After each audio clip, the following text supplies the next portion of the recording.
Podcast with hosts Andrew Clark and Chris Emery. This is designed to be a discussion on all things life and faith. We hope this serves as a weekly resource and encouragement to you.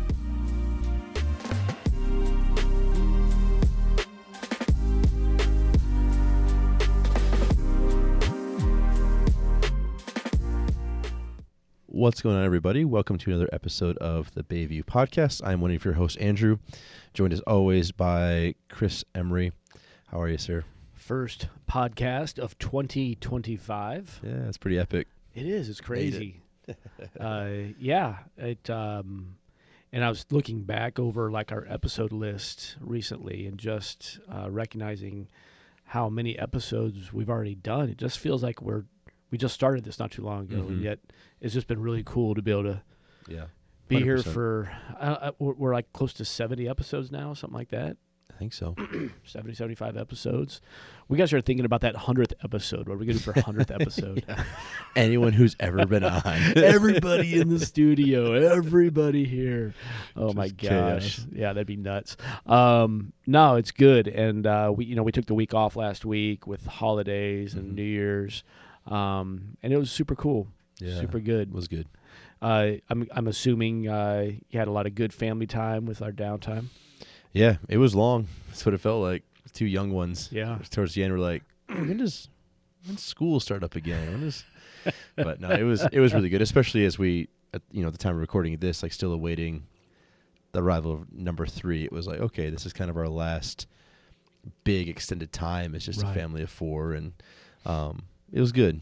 It was fun to, Christmas is a little more special now because they're a little older. And so there's just all those little things that were really, really enjoyable that I think we'll look back on in a couple of years and be like, yeah, that was a good time. That's cool. So, yeah. Good. Take it. And you guys were like us, not traveling anywhere around Christmas and New Year's was really nice. Yep. I love to vacation. I love to travel, but man, there's just something about the holidays where it's like, it's cool just to be. Yeah. And get to be home and, we had all of our family in town. So, yeah, it was good. But I was kind of, I didn't have young kids and I was chomping at the bit to get back in school like a lot of the parents probably were. But I think was ready. I was getting more ready for let's get back in the routine. Let's get back kind of at the things I'm excited about 2025 that I know are coming, ministry and personal. And so, yeah, I rolled in this morning, first full office day back, and I was ready to go. Yeah, it felt good to be back. It did. It really did. Yeah. This last Sunday here at Bayview Church, we always take the Sunday after Christmas, and we call it Church at Home. It's an online service only. It's just been a wonderful break. Awesome breather for our team, our volunteer teams. So this last Sunday, first Sunday back, kind of on stage, in the pulpit. We don't have a pulpit, but, for lack of a better term. Right? Yeah. And we started a new teaching series called Relationships. And it's something you and I discussed months and months ago and just felt like it was important to do this. Thinking back to those conversations of planning, what do you remember being some of the things you felt like, this is why we need to do this? What were some of the reasons you felt strongly about this? I just think it's important because I think relationships, we all hopefully have some form of relationship. And I think that was something that was really important for us was like, we're going to talk about singleness just as much as we're going to talk about marriage. We're going to talk about friendship, and we're going to talk about enemies, and just we're doing life in community and connected with others. So there's always just different forms of relationships happening. Yeah. And if we're honest, there's probably some that you don't even think of. You probably don't know why you're best friends with someone, right? Yeah. There might be something that you don't have the first memory of that. And there's others where you're like, oh, I know why I avoid that person, or I know why I am best friends with that person. And so I think this series is just as important because, again, I think the topics we're going to hit, we wanted to treat it as more than just a marriage. Right. So I think that was our hope. When you hear relationships, I think it's really easy to lean towards, they're just going to talk about this. It's like, no, we're talking about relationships, like just the idea of what does it look like to be in connection with someone. Yeah. And I think that's important for everyone to kind of just settle in and hear is like this applies across the board. Because like you said, everything all of us, whether we realize it or not, we are connected to relationships. Yeah. And I think that, not to oversimplify it, but you could almost categorize it that every relationship you have falls into one of three categories. It's a good relationship, it's a bad relationship, or it's a missing relationship. You know, and it's like, so everyone listening falls into one of those three categories. Yeah, sure. I have this relationship that's really, really bad, or I have this relationship and they're really good, or I have this relationship that I want and I don't have. And I know we automatically go to like the romantic side of that. And I know there are a lot of people that are single that are listening. I know there are a lot of people that are single that attend our live services. Yeah. And so, yes, it applies to you. And I know that's heavy for a lot of folks. Yeah. But there's also a lot of people that would say, I'm just lonely. I just don't have the friendships I would like to have, or I just don't, So I think that there's so many things that we're going to be able to kind of dive into and unpack. Yeah, that's good. Yeah. So and that's the thing. We say this about majority of the stuff we talk about. We're not professionals, but we know God gives us a great example. We know Scripture speaks to the importance of relationships. Right. We know we have our own relationships, and so it's like, I think our goal is to we're going to have some other voices speak into this. Hopefully have some people on the podcast even with us to speak into this, and really, I think our goal with everything we do teaching wise, but I know with this one is have it be this just well-rounded, like let's get people connected. And we are actually going to have some professionals come on because, as we have been doing, we want the podcast time here with you to be equipping, practical, a bit of a deeper follow-up to whatever we talk about on the weekends. And it certainly isn't exclusive, meaning that if you don't attend Bayview Church or you have not watched a message or missed it, I don't think it means if you tune into the podcast you're lost. No, it's still going to be pretty easy to follow. But yeah, I just think it's an opportunity for us to continue to just kind of offer great equipping opportunities and I don't want to say tips and tricks because that makes it sound so like just kind of magazine Cosmo thing. But there are some maybe some tools in your toolbox that we can provide. Yeah. So really, what we did this last week, and maybe what we want to do today is it's almost like this foundational understanding of relationships, because I think we would be premature to jump into the individual designations. I don't think it'd be premature to jump right into marriage or friendships or any. I think we need to understand the larger topic of relationships, and it really all hinges around the biblical truth that we are created for relationships. We talked about that on Sunday a bit, and that is that from the very beginning, God recognized that Adam needed what a lot of the Bible translations say is a suitable helper or a suitable companion. Yep. He creates Eve, and it forms the first relationship between humans, but it's also forming this beautiful relationship between man and God. Yeah. And that's what we were created to have. We were created to experience that. Yep. Sin ruins it, fractures that relationship, brings all kinds of breakup. It was like a breakup between us and God. There was a breakup between Adam and Eve. Not that they left each other, but it brought division. Yeah, I guess is a better word. But then it was even through God's continued desire for relationship that He sent Jesus to come and be our Savior, die on the cross, come back 3 days later, provide the path to salvation, again, through this relationship. And I just think it's always so important, and we do hammer this fact often here at Bayview, and that is that this is not about religion, it's about relationship. And I think we have to recognize that this whole thing, everything about our existence, that's why if you're lonely, that's why you long to not be lonely. You're made for relationship. Yeah, 100%. That's why if a relationship is broken and it weighs heavy on you, it's because you're made for relationship. Yeah. Whether it's romantic, friendship, whatever. And I think it's just important to recognize that we're not meant to do this alone. Yeah, 100%. And I think one of the important takeaways is that because we were designed for relationship and not religion, it's like religion is something to be studied, something to just kind of go through the motions of. And relationship is something that you'd savor, like that you would actually cherish and like long for and look forward to and want to see grow. There's a connection. There's some skin in the game a little bit. Where if you view, especially just talking about God first, if you view God as simply a religion to follow, you're keeping him at an arm's distance. You're trying to keep it as something that's just like, let me just go through the motions of it, and maybe I pass, fail. We'll see what happens. Type thing. When we talk about relationship, it is that idea of, man, when you do feel lonely, it's believing that there is someone you can go to, that you're never alone. That idea when he speaks to that, and so it is. This is what we've been created for, and it's something that we should pursue wholeheartedly. Yeah, and we're created that way. We're in God's image. We're told that in Genesis chapter 1, and because God himself is a relationship. So we believe in the Trinity, God the Father, God the Son, God the Holy Spirit. That's a relationship. One God, three persons, and there's this perfect harmony. And the end game, if you go back to the book of Revelation that we studied a couple months ago, the end game is to restore us back into perfect relationship with God, because sin will be defeated once and for all.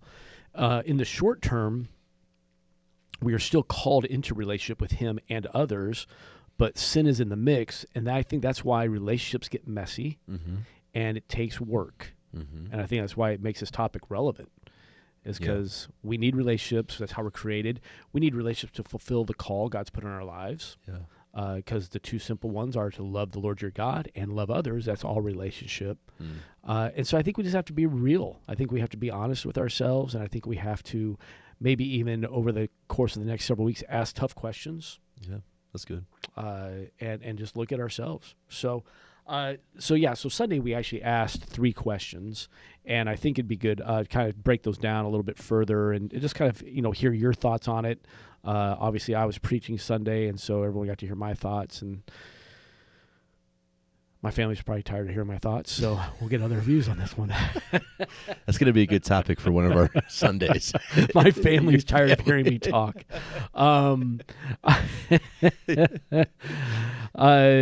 So here's the deal. All right, so there's a couple, 3 questions. First question we asked was this, is do I trust Jesus with my relationships? Yeah. What's your initial thought when you hear that question? Man, the first, even on Sunday when you first kind of brought it up, and even now, I jumped to specifically those who are waiting and longing for marriage. Like, do you trust God knows what he's doing? Yeah. Right? Even if it's called to singleness, but do you trust that he's going to bring the right person into your life?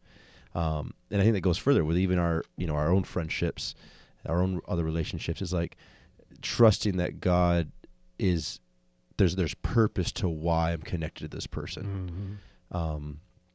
Even if that is simply just a person that's a work buddy, someone that makes the day go by faster.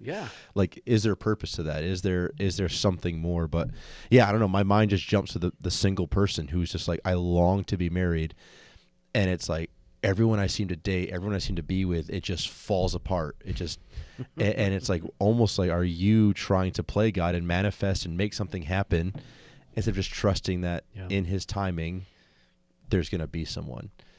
I think my mind jumps that I think that's my initial jump to too, is do I trust that God will bring me the relationship? And maybe even one step further, do I trust God enough even if he doesn't? Yeah, exactly. That's like, do I trust that he has a plan? Yeah. Like, do I trust that, that's what it says. Like, do you trust that he knows what he's doing? Right. Even if it doesn't line up with what you want him to do. Yeah. I think again of, my wife and I have been married for over 11 years now. And it's like, but there was someone else that I was pretty like on the verge of like, oh yeah, this person, this makes sense. I could marry this person. And that just all blew up. And it's like, I had those thoughts of like, okay, what did I just waste my time? Like, was that was that pointless? Like, God, what are you doing? Who else is out there? And I think even in friendships or in just any relationship, maybe in the back of our mind, there is always like, what can I get out of this? Yeah. What is this for? When a friendship falls apart, it's like, why? Mm-hmm. And it comes back to that question. Like, do you trust God in that? Yeah. That there was a purpose, or there will be a purpose to why you experience the good, the bad, or like you said, the missing. The missing. Yeah. Also, all right, so staying in that vein, what about this one? What about, do I trust God enough to end harmful relationships? Yeah. Yeah, because, this is where I want to be careful, because I'm not a counselor and that kind of stuff. It's like, a lot of times we stay in harmful relationships because there's a fear involved of, I need this. I need this person, or I can't leave, right? Or even if it's not even that dramatic, it's just like, if I'm connected to this I think of like a teenager. If I'm connected to this person, I won't be picked on, or I won't be. Yep. Identity.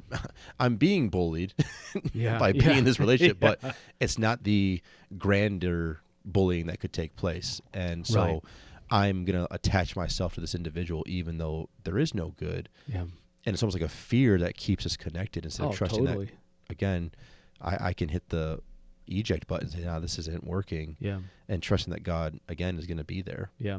Yeah. And I think, and again, we're not professional counselors. I mean, we do a fair bit of counseling, and we're trained in a lot of relationship things. But at the extreme level, that certainly kind of is the identifying factors of someone in an abusive relationship. Like, so often they're too afraid to get out, and so they continue to subject themselves to that abuse. And I think that's at the extreme one side, but I think it goes all the way to the other side, to where there's probably people, you're in a relationship, it's pretty healthy, but it's not spiritually healthy. Sure. It's not a good relationship for you. So it's either dragging you into things that you shouldn't be participating in, or, a lot of times you're in a relationship where you have to work hard to find approval all the time. Yeah. Again, and a lot of it comes back to identity. And I just feel like, man, do you trust Jesus enough to give him your relationships, even the ones that he doesn't want you to have? Yeah, that's good. And I think those are the ones that I know, I shared this on Sunday. I know that for me, looking back across the scope of my life, the biggest area of this was just refusing to allow God to participate in my dating, which is really, really weird and pretty sad, because it's like, well, I had full intentions of letting God be in my marriage, but I didn't want him in my dating life. Yep. Well, that doesn't work. Yeah. Right. That doesn't, how's that going to play out? I mean, and part of it was like, well, I don't want to honor God with my dating because I don't want him to tell me no. Yep. Even knowing the only times he would tell me no is if it was for my own good. Yeah. And so I withheld that section. I think a lot of parents probably watch their children, and we're dipping into another topic that we'll come back to here in a few weeks. But, a lot of parents probably, you're watching your children make poor dating or friendship choices. Yeah. And these relationships are harmful, and they don't trust Jesus enough yet, and they're probably not mature enough yet, but you do. Mm-hmm. And so preemptive strike on when we talk about parenting, mom and dads, you need to be super involved in your kids' friendship choices, and you should be involved in their dating choices. Yeah. Or one day you're going to be sitting around being like, why did my son or daughter marry someone that's so far from Jesus? Well, you should have been involved a lot earlier. Sure. And I speak from experience, because we were very involved in our kids' dating lives and their friendship lives, and they were not happy with us. Yeah. But this is coming full circle. I trusted Jesus with my relationship with my kids enough to do what was right. Yeah. And to do what I knew I was called to do as their parent, not as their friend. Yeah. And so I think that we the whole trust concept, when you put it into a relationship, it just goes and goes. I mean, there's bunny trails all over the place. Yeah, the thing that comes to mind with that is like, do you trust Jesus to say the hard things? Yeah. Like, one of the it is just the so classic. We do it all the time when there's a breakup that happens. This is what comes to mind when your friend gets they're in a gnarly relationship. There's a breakup, and what's the first thing we say? Yeah, that person was kind of garbage. And it's like to be told that and be like, that's when all of a sudden you're like, why were we afraid to say the tough thing? Yeah. Even if, you know what, you're probably going to say the tough thing, that person's probably not going to want to hear it and listen to it. Yeah. but like we wait till it blows up, and then Yep. we're like, oh yeah, by the way, like we knew they were crazy. It's like, so I think So that's true. But I think it's a big portion. Do you trust God? So even when you talk about parents and being involved, it's like, do you trust God with that relationship to say the necessary or Yeah. the hard? Yeah. Well, and to honor him with the relationship. And so, that again, it's so many folds and sides with that. How about this one? Do you trust God enough with the hurt relationship to begin the forgiveness process? Yeah. That's a good one. And that's a convicting one. That's the one that's like, you didn't fully end it. And, but I love redemption and reconciliation. I think if those things can be pursued, that those are good things to pursue. I agree. And I think I always try to remind people that, because I had to remind myself of this, just because I have reconciled, or just because there's been redemption brought to a relationship, forgiveness, we'll just use that word, just because there's been forgiveness offered and hurt healed, doesn't mean the relationship has to be exactly what it was before. And I think a lot of times, a lot of that stuff gets withheld because we realize that wasn't a good relationship. Right. You're not called to forgive and become best friends. Right. You're not called to forgive and let it but there is something to this idea of forgiveness that can be offered. Yeah. That's really healing. And it's like, do you trust God in that I'm going to take these necessary steps? Yeah. I'm called to it, but I'm going to take these necessary steps knowing I'm also going to be protected. And I think that's a good word, protected, because I believe a lot of people withhold this forgiving process because they don't want to expose themselves to getting hurt again. And so it's like, but this is where you trust Jesus. One, he tells you got to forgive people. Yep. And you're spot on. Reconciliation and restoration are very different things. It doesn't mean that every relationship is going to be fully restored to its previous level. In fact, there are a lot that should not be. Yeah. There are a lot that cannot be. Yep. I've got relationships in my past where I do believe we have found forgiveness, and I believe it's been on both sides and genuine, but that relationship has never been restored, and it just can't be. Yeah. It's a forever changed relationship, but there's not the bitterness and anger. There's other relationships, I think, that if I were really honest, and maybe I have to go back and do some more digging within myself on this, I can say, I forgive them, but then deep down I still have to examine, do I have feelings of like, but I don't want good things for them. It's like, well, maybe I haven't forgiven them. Like, I don't think it works that way too. Yeah. So, there's so many things in there. Do I trust Jesus with my relationships? Yeah. And if you don't, why? Yeah. I don't have that answer, but it's probably different based on the relationship.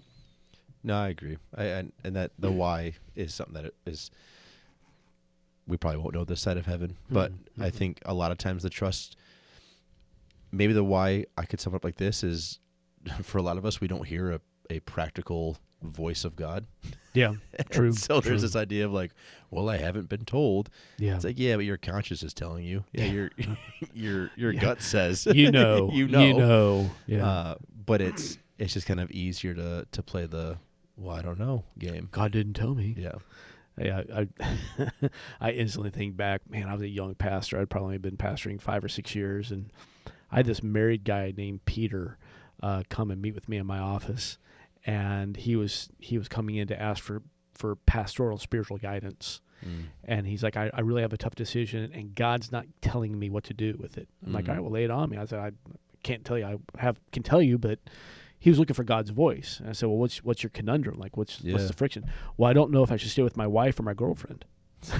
I was like, you're waiting on God to tell you? Really? Yeah. Like, you know what relationships are honoring to God. You know what align with God's will, and you know which ones don't.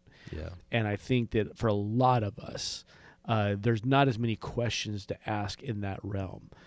I think we know what relationships are good for us, and we know what relationships we need more of. Yep. We know what relationships are bad for us and what we probably need to remove from our lives. Yep. We know what relationships are damaged and fractured, and we know what we are called to do to begin to mend that. Yeah.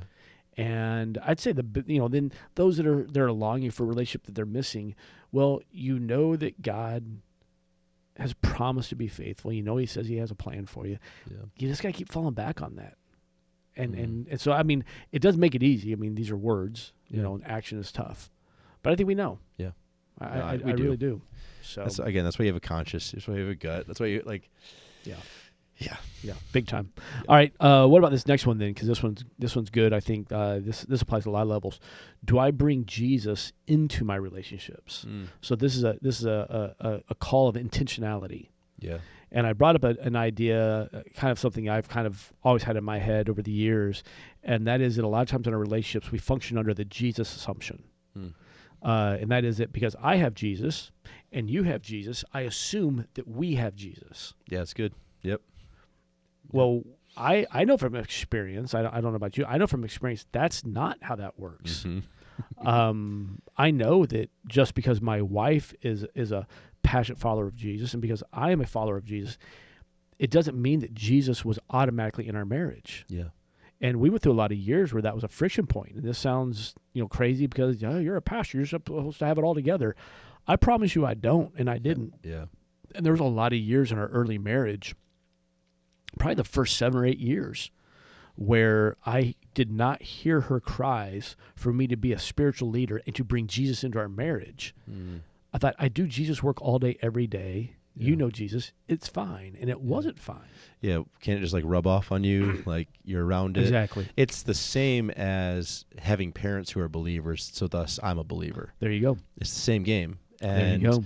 And the thing is, it's like even in your friendships, it's like I'm a full believer, and it's good to have friends in the church and friends outside the church. I agree. Like if you're a follower of Christ, part of spreading the gospel is finding those who don't know the gospel. But that also means when I find those who don't know the gospel, am I living out an example of the gospel for them? Very good. And I think what's the challenge is that assumption of if my actions might be one thing, and we might be in the same space together, and we might be doing the same things together, but if there's no intentionality behind it, that's fine. I can walk into a gym with someone who says they play basketball, and I might start using language that I would assume someone who plays basketball knows, but if they've not done it and talked about it and worked on it, there's no guarantee they actually know what I mean when I say set a screen, do this, go like. And so when there's intentionality that says, hey, let's talk through these things. Let's practice these things together. Yeah. Now we're speaking on the same thing. Now we're working together in unison on this. I fully agree, and it works at so many different levels. So I mean, how many parents out there were like would probably fall in the category? And I don't have anybody in mind. So if you're listening, you're like, he's talking to me. It's not me. But like, well, we go to church. We make our kids go to church. Mom and dad are Christians, so therefore the kids will figure it out. I don't think that's enough. And I think that at all levels of our relationship, we have to ask ourselves, how am I intentionally bringing Jesus into this relationship? Yeah. All right, so let's break it down a little more practical. Let's start with marriage. What are ways that you and Nicole have found to intentionally bring Jesus into your relationship? Yeah, a lot of prayer together. Okay. And that's more than anything, and even especially when kids came into play, it was like, what are we praying for and why? And then we both do our own. So this is what worked for us is we don't do devotionals together. Okay. Not gonna lie, we're both competitors, and so it became a competition of, oh, you didn't do it today, or I'm ahead of you. So we do our own devotional studies, but there's intentionality of like, hey, what are you learning? Cool. Like what's going on? Like share with me this. Be willing to discuss that. Here's my notebook from notes I'm taking. Nice. All that's available and just open to be looked at and be talked through. And then, something with our kids then has been prayer before meals, but like having our kids pray, spending a lot of time with them at bedtime and just having those conversations of how their day was, and then asking them to pray even. And so that's been a big thing for us, has been kind of taking those steps. Yeah, good. Yeah, I think Dory and I, similar. Once I finally heard her voice and kind of had my own wake-up call, and I mean, it's been 20 plus years now, that I realized how serious this was. So yeah, for us, daily prayer together. Every single day, we make sure we stop and we have some time together praying for each other, praying for our kids, praying for our families. and just doing that and having that intimacy. We're kind of the same way. I think there are seasons where we did some devotionals together, but I think we fell more into like, hey, individual devotions, but let's be open and transparent about what are the things that God's working on me in. And I think that was a new area of spiritual intimacy for us. Yeah. Was not just sharing what we read, but sharing what we are convicted of. Yep. And that wasn't always easy. It's not always easy because then you have that fear of like, well, you're going to hold it over my head, or 100%, but entering into that trust.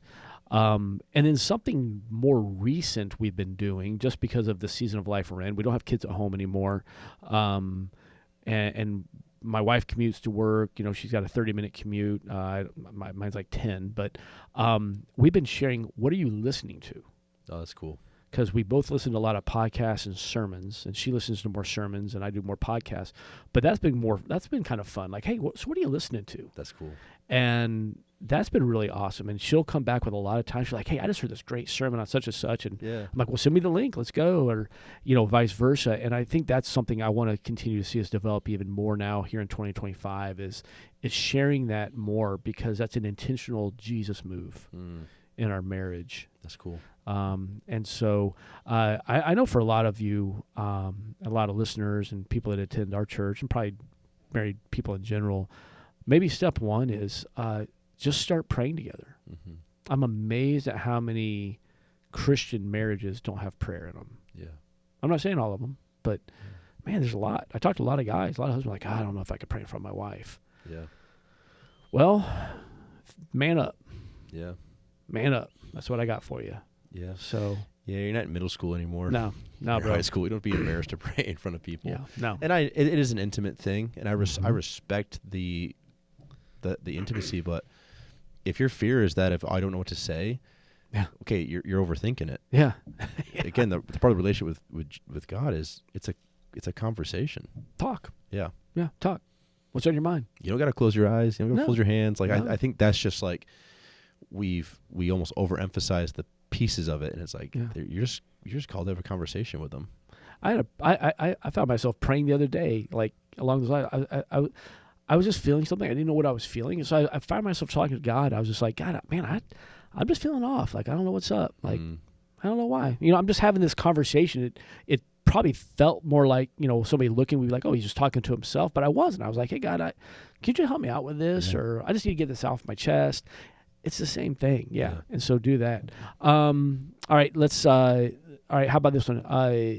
And your kids, we're in totally different seasons with this one, but intentionally Jesus into your family with kids. Like what are some things you guys are beginning to develop now as your kids are?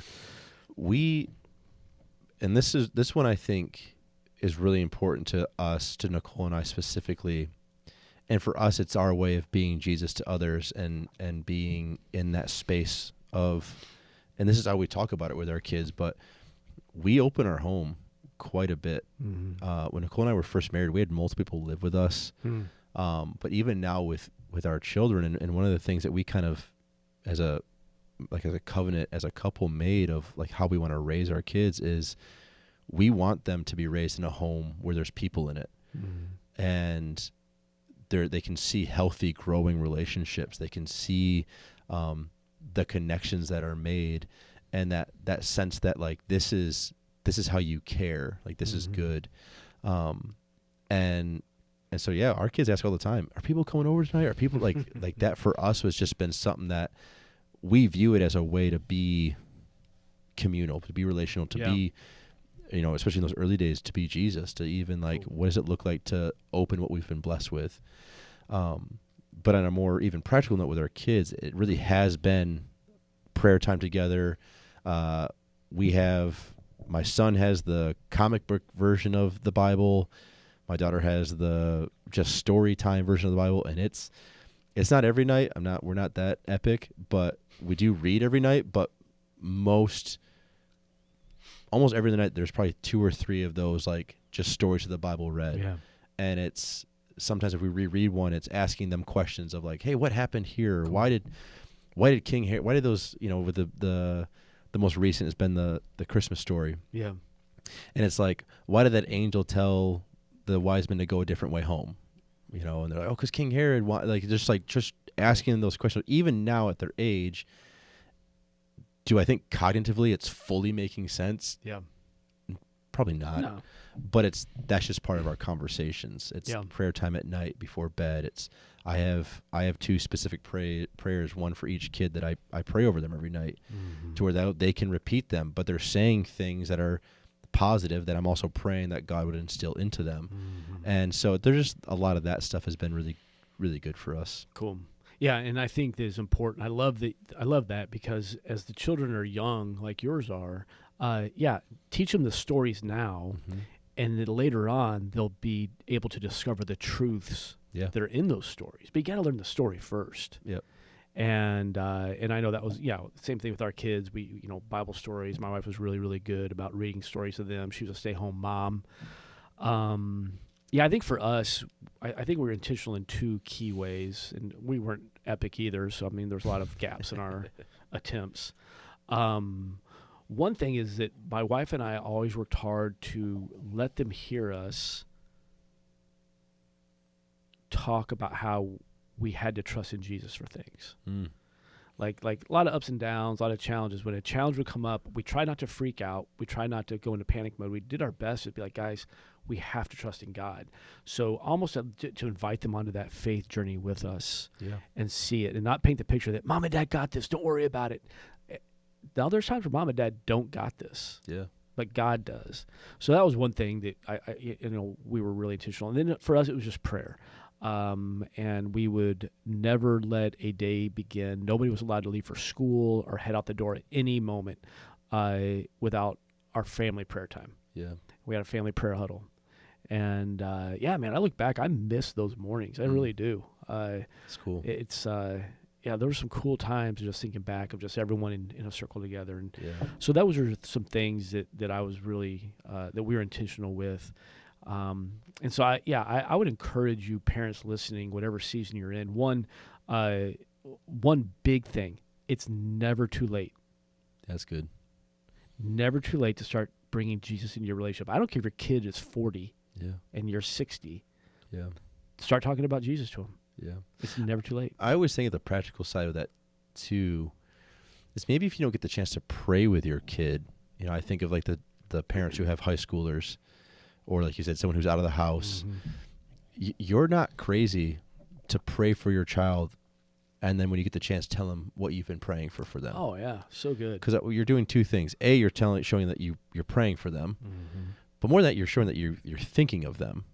You're caring for them, and I think that's whether they respond in a way that you would want them to respond. I'm thinking high schoolers are probably, hey, thanks.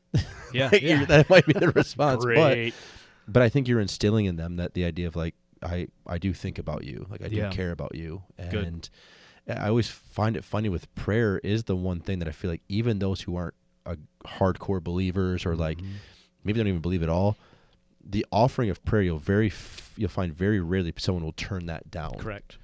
Whether they fully agree or believe it or not. But what you're doing more than anything, and I think this goes to any relationship, that is you saying like, I'm thinking about you.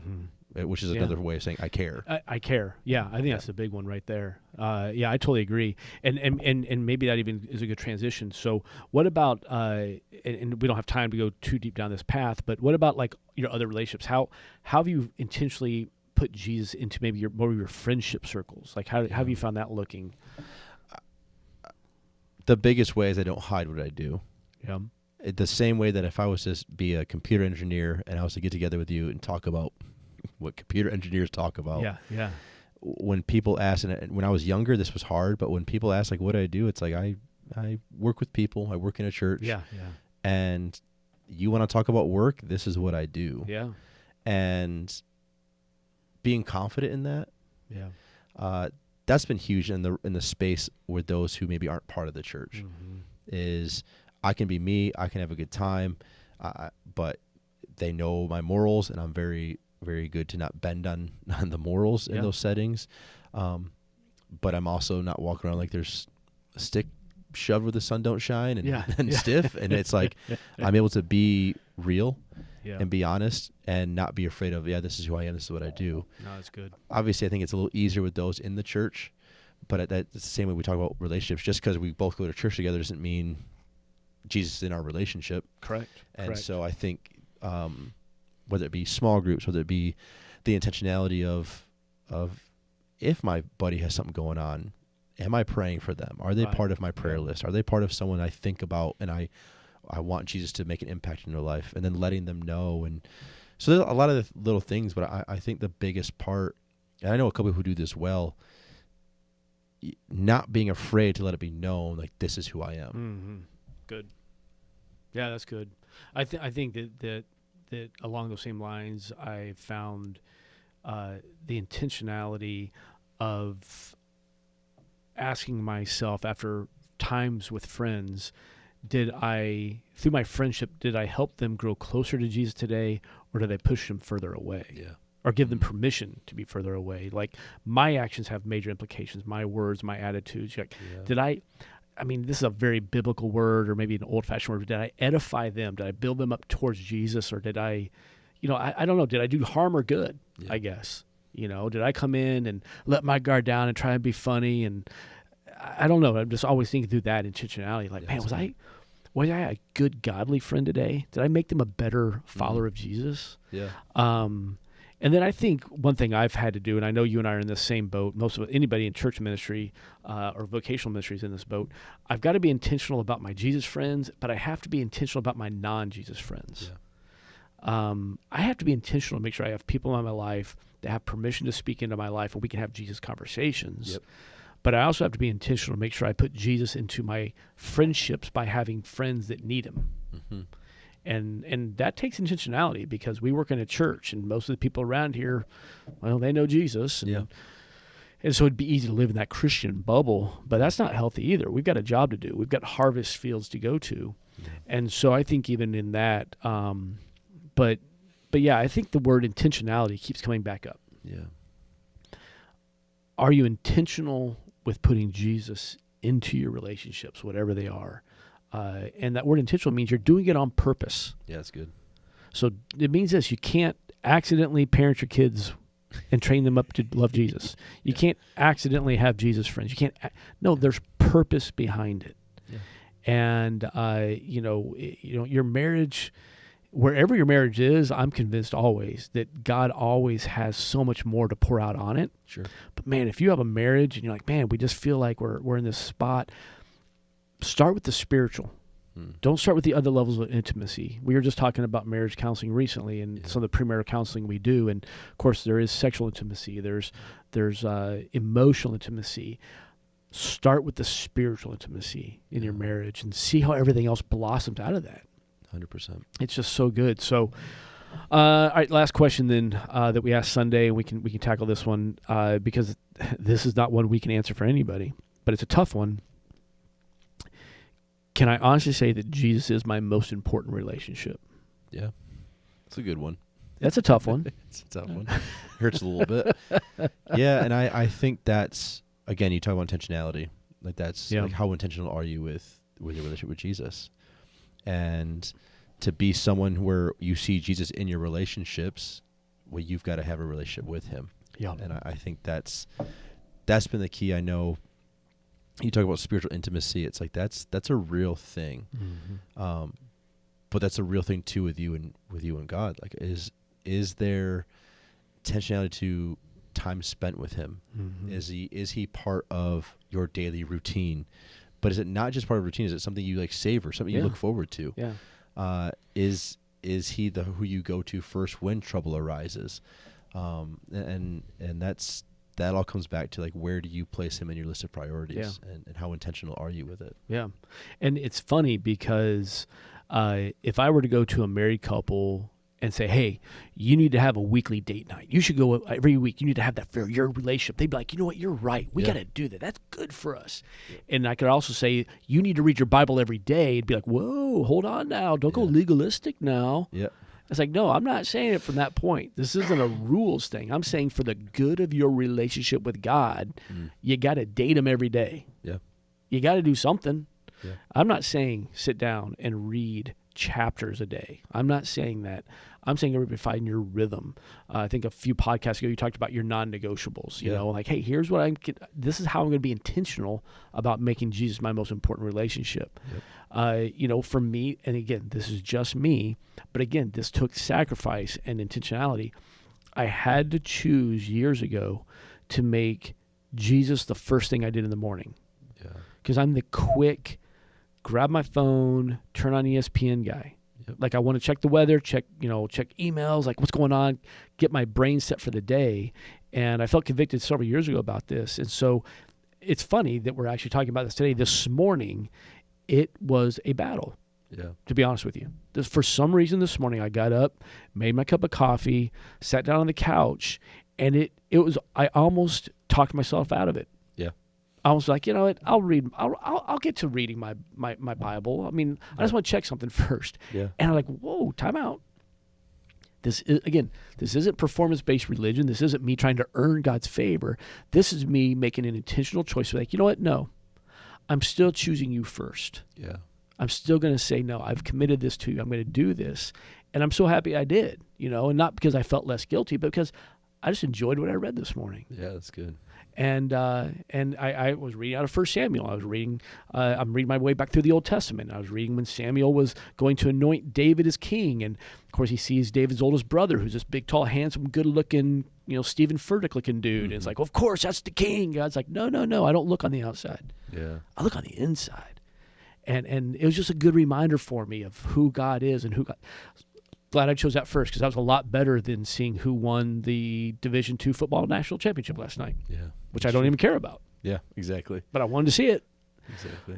So I think you have to understand when you hear these words, don't hide behind, well, you're just being a legalist. No, it's really we're not doing that. No, and I tell couple this all the time. In pre-marriage counseling, in just in general conversation, it's like, I'm a firm believer that when you love Jesus more, you will love each other more.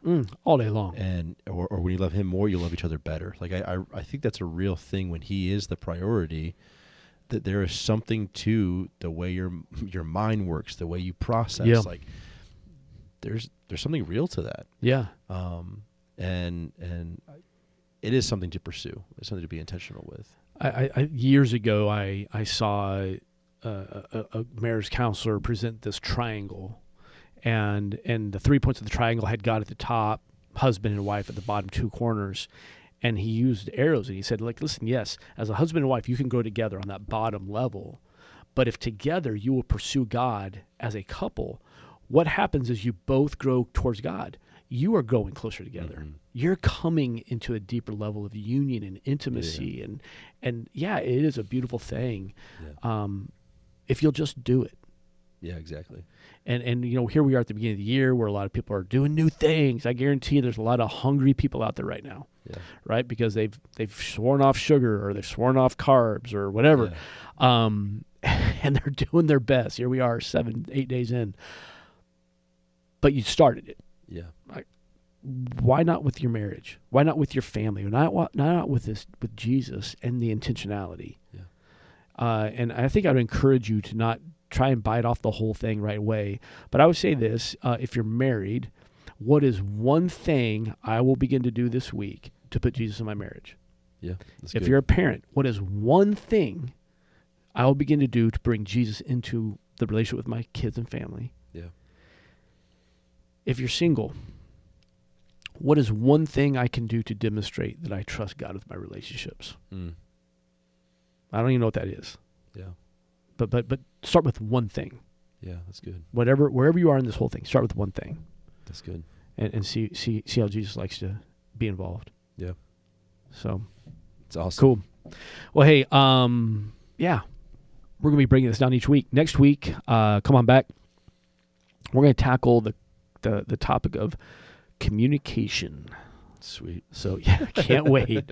Can't wait to hear all the ways I need to work on that. So exactly. We're going to be back here breaking it down. If you're in the area, we'd love to see you at Bayview Church Sunday mornings, 9-10:30. If you're a listener of the podcast here and you haven't done so, click subscribe at the bottom of whatever platform you're on so you don't miss an episode. And we will be right here next week coming back to you again. getting after it. Yeah. Sweet. All right, it's Andrew. It's Chris. We are out of here, and we will see you next time around.